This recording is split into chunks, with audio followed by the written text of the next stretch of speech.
Hi, and welcome to the Bruce Channel. I am Bruce, and I hope that you have had a wonderful, a very Merry Christmas. We're now on day number 2 of Kwanzaa, and at the end of this week, we'll all embark on a brand new year. So, I think the very first topic has to be... unusual weather we're having, ain't it? To say the very least. Look, I'm not sorry to not be freezing, but I'm in North Carolina, not Florida, and obviously all over the East it has been weird.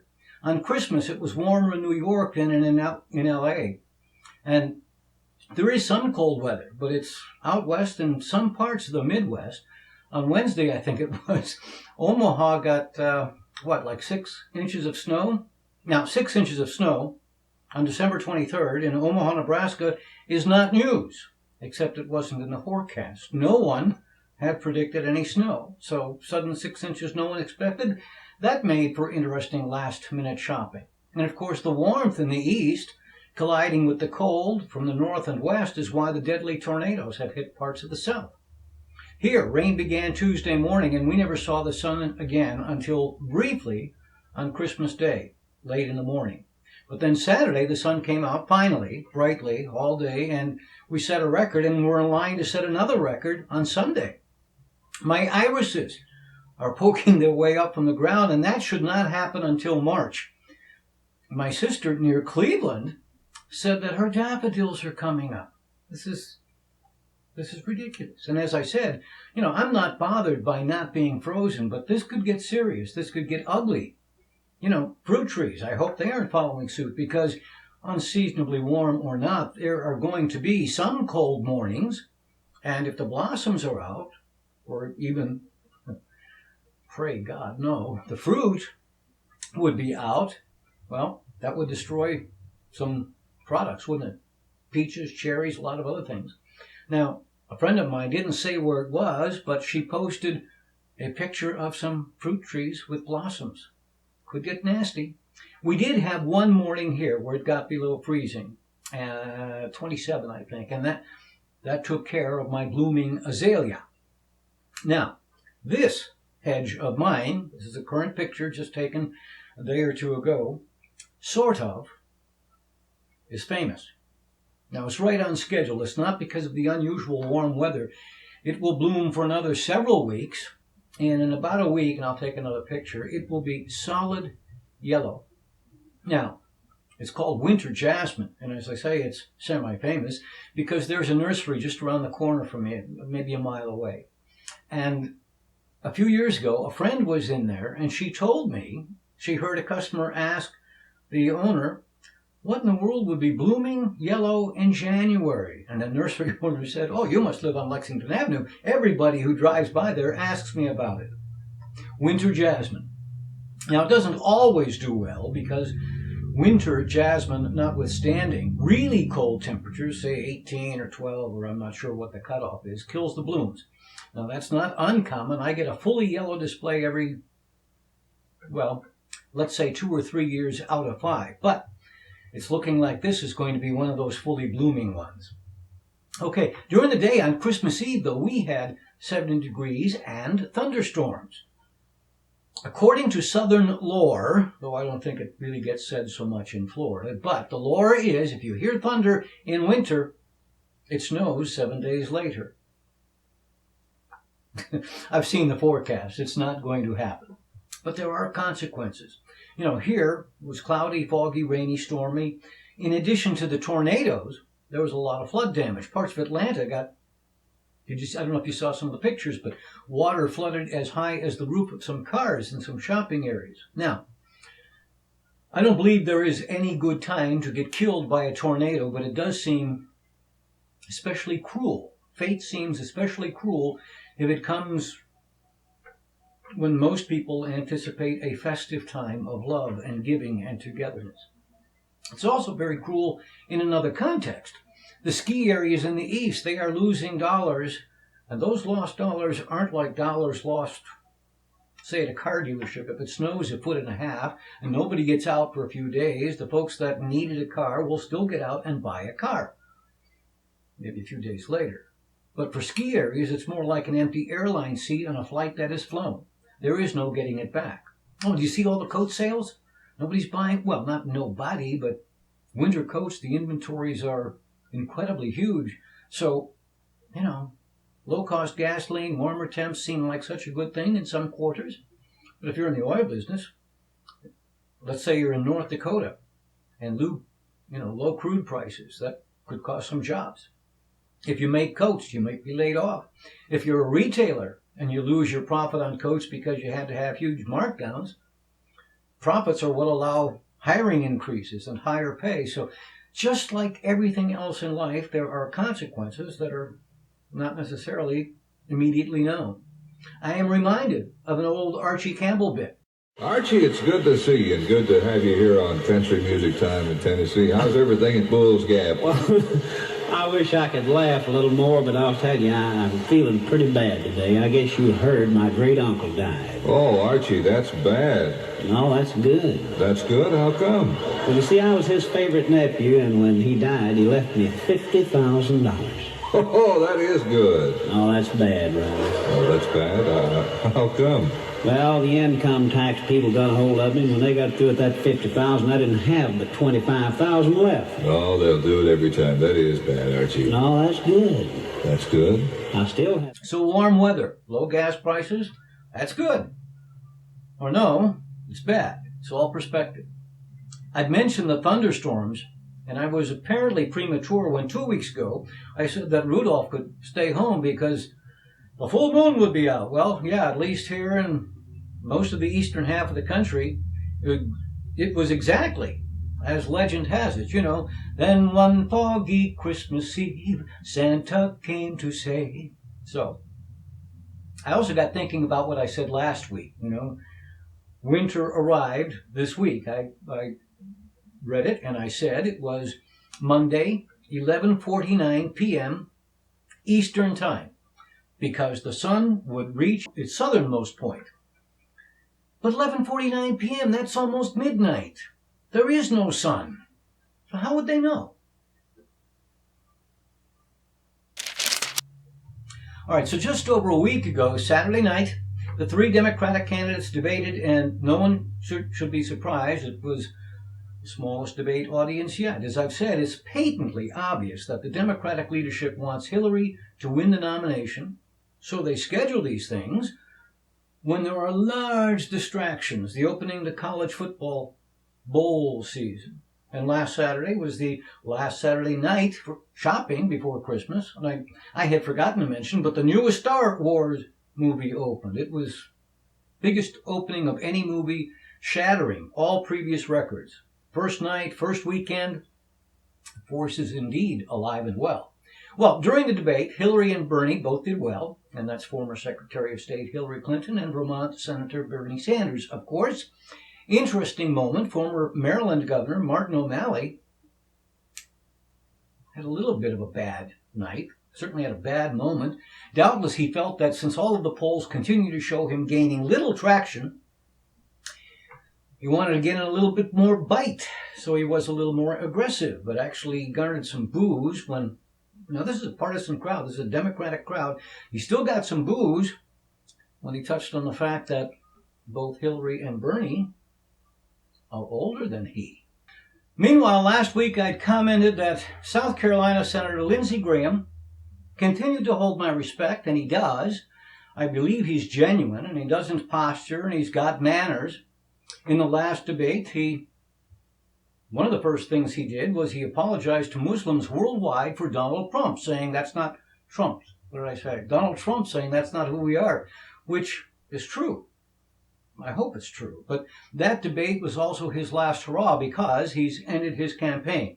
I'm not saying I like the militant stance he took, very militant, one of the most so, but despite that, he never said he'd shoot down Russian planes. It's a bit interesting that he failed to catch on at all. He did well in the debates, and his buddy, Senator John McCain, 2008's Republican nominee, campaigned for him in Iowa and New Hampshire, and Senator McCain won both those states in both 2000 and 2008. Oh, one other note. Donald Trump again showed his complete lack of class. During Saturday night's debate, Hillary returned late from one of the commercial breaks. Among other things, the women's restroom was farther away. So she returns a little late, and El Trumpo says something like, "I know where she went. It's disgusting. I don't want to talk about it." What a fraud. If he doesn't want to talk about it, then why is he talking about it? And then, Christmas Eve, he tweeted, "Poor Jeb Bush spent $50 million on his campaign. I spent almost nothing. He's bottom and gone. I'm top by a lot. That's what U.S. needs." And even lowly Rand Paul has just passed. By the way, that's how he spelled it. That's a misuse. The word he wanted was P-A-S-S-E-D. Anyway, passed Jeb Bush in the new CNN poll. Jeb is at 3%. I'm at 39%. Stop throwing your money down the drain. There were plenty of others, too, and all of this on the eve of the season of joy and peace. But even that wasn't enough for him. He continued on Christmas Day itself with even more insulting tweets until, this is finally, a number of people tweeted back to him things like, "Hey, it's Christmas. Give us a break for at least a day." Understand, those responses were from his Twitter followers. An utter ass. And he's a hypocrite. If he wants to be an outrageous bore in this country, everyone's got the right to be an outrageous bore. But he has also claimed to be a Christian, one who loves the Bible. I think he has, with those Christmas tweets, proven himself a liar. Hey, let me tell you about my book, Shrink. For most of my adult life, I weighed a little over 100 pounds, not much more than in this picture taken when I was about 17 and considering becoming a jockey. But as is often true, once I crossed into my 40s, extra weight came and it stayed. For years I tried to lose, instead gained, and ended up 153 pounds. And I'm embarrassed to show you this video. Then I learned that it isn't about calories and exercise, but instead it's about what you eat. You might say, sure, ice cream makes you fat. But there were surprises, things like orange juice not being such a wise choice if you're trying to lose weight. So I just made some basic changes to what I ate, not how much, and the weight just fell off. Now, nearly 3 years later, it is still off. And don't misunderstand, I'm eating foods I like, not bamboo shoots. Friends ask me how I did it so often, I put it in a book. It's available as an ebook for all platforms, and the print edition is available at barnesandnoble.com and amazon.com. Hey, you can shrink too. All right, last week I described that on my way to Charleston at the beginning of the month, I'd seen several solar farms. And as I'd said, I went to South Carolina to work on a film. Well, this week, I can show you some stills taken on the set. All right, first of all, this film was different from anything else I have done. Oh, I are going to have to break out my British accent, which is weird because my British accent isn't really that good. I say good shop. It certainly wouldn't fool a Brit. Anyway, as I mentioned, I played a prisoner. Dirty, I'm wearing rags. I'm human, but I'm abducted by space aliens. Female space aliens. And I've been held for a while now, but I call out the newest abductee, the newest prisoner, and tell him something of what's coming. Anyway, here's my character. I am manacled, and in this scene I will be confronting prisoner Alt 9. Are you prisoner Alt 9? So here I'm lighting some candles before he arrives, or arrives in the cell, I suppose, because he has been drugged. And here's what it looks like looking out. And this is what it looks like from behind the camera. Oh, and this is one of the aliens waiting off camera. Okay, also we've got this news. If you are in Augusta next month, Tom's Missed Call will make its debut at the Imperial Theater Friday night, January the 8th. And here are some stills from that film. You know, one thing I've learned is that post-production takes a long time. Tom's Missed Call, we shot that back in May. Anyway, a few pics. Welcome back. I thought I'd share with you a couple of Christmas gifts that I've received that are unusual. I am a fan of the Harry Potter franchise, and if you've never read the books, the movies are okay, but it's usually the case. The books are much better. In this case, they were home runs. Now, a friend who knows that I'm a fan provided some Harry Potter things. I have my very own Tri-Wizard tournament. Well, not tournament, but the Goblet of Fire, and a Harry Potter shot glass. Armed with that, and my Cleveland Indians shot glass, I'm ready for New Year's. Well, watch this, a mug with the magical Marauders map.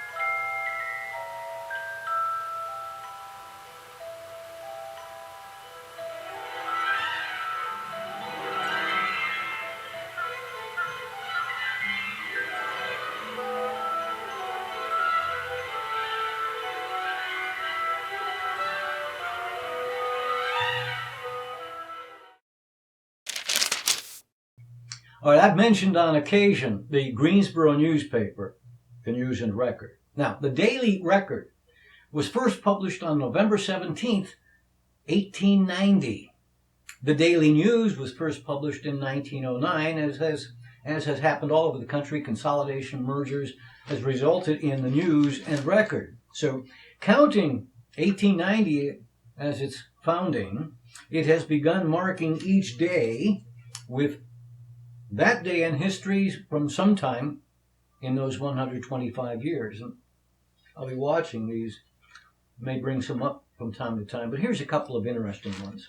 On the first Christmas Eve, this is from 1957, and it says, on the first Christmas Eve, after Soviet stars appeared in the sky, people of many lands today prayed for peace on earth through and end to the continuing Cold War. The reference there, Soviet stars, that was the year that Sputnik was launched, just a few months prior, I think. It goes on to mention that President Eisenhower was lighting the tree and later alluded to bleak refugee camps of Hungarians in Austria, West Germans in West Berlin, East Germans in West Berlin, Palestinian Arabs in Gaza, Chinese in Hong Kong, and Dutch from Indonesia in Singapore. So, refugees are nothing new. Here's one from 1937. This is, Yeggman and robbers last night made an unprecedented raid on Greensboro business houses and residences. Yeggman, yeah, Yeggman. It goes on. The largest haul was made when the Yeggs forced the safe of Silver's Variety Store. Yeah, I didn't know either. Merriam-Webster defines Yegg as a burglar or safecracker, and another reference cites the same way but emphasizes safecracker. As we saw, that would fit because they forced the safe of Silver's Variety Store. Finally, this, it's not a prediction. No sane person could look at the Cleveland Browns, who have won 3 games and lost 11. There are 2 games left. No sane person could choose them over the streaking Kansas City Chiefs, winners of 8 in a row and in the hunt for a playoff spot. So because I am sane, I'm Sane I Love You. Yeah, I've been doing that for a long time. Anyway, because I'm sane, I'm not predicting a Browns win. But the players have not given up. They are trying. And some of their better players have spoken in favor of keeping their coach, Mike Pettine. Well, that's going to be a reach given their record. However, because of their record, the Chiefs may very well be looking past them and toward their historical arch-rival, the Oakland Raiders, and they won on Tuesday.